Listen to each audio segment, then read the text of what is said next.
आज अपना अगले 5 साल का मैनिफेस्टो दिया है। मैनिफेस्टो का मतलब ये है कि अवाम अगले 5 साल के लिए किसी भी सियासी जमात को क्यों मुंतखब करें। और जिस तरह से इस मैनिफेस्टो के नारे के 2 हिस्से हैं कि एक तो वोट को इज़्ज़त दो, दूसरा खिदमत को वोट दो।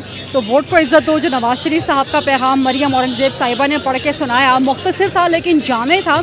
और फिर दूसरे हिस्से की यानी कि खिदमत को वोट दो किया। और इसकी सबसे अच्छी बात जो मुझे लगी कि शहबाज शरीफ साहब और नून लीग जो मशहूर है कि रोड्स बनाती है, सड़कें बनाती है, पुल बनाती है, अंडर पासिस बनाती है, ब्रिजेस बनाती है, ट्रेनें चलाती है, बसें चलाती है, और उस पर काफ़ी तनकीद का सामना करना पड़ता है। उस नून लीग ने, उस शहबाज शरीफ ने पब्लिक ट्रांसपोर्ट का, रोडों का, सड़कों का ज़रा जिक्र बाद में किया।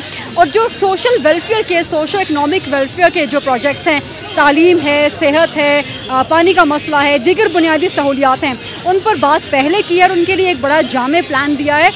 मिसाल के तौर पे जो BISP जो कि पीपल्स पार्टी का प्रोजेक्ट था उसको कंटिन्यू किया, उसको बढ़ाया नून लीग ने। उसमें अब एक अच्छी कंडीशन डालने की बात हो रही है कि उन ख़ानदानों को वजीफ़े मिलेंगे जो अपने बच्चों को स्कूल भेजेंगे। ये बड़ी अच्छी बात है। फिर पानी के मसले को टैकल करने के लिए डैम्स बनाने के हवाले से चंदा इकट्ठा करने की बात की गई, भाषा डैम को प्रायोरिटी दी गई, बिजली के मंसूबे, सेहत के मंसूबे, और फिर ज़ाहिर है पब्लिक ट्रांसपोर्ट के मंसूबे। पंजाब स्पीड से बढ़ के Sindh speed, KP speed, Balochistan speed यानी कि पाकिस्तान स्पीड की बात की गई। तो ये अच्छे हैं। अब फैसला आखिरी अवाम ने करना है कि अवाम को नून लीग का मैनिफेस्टो क्या पसंद आता है और कितना वोट दे।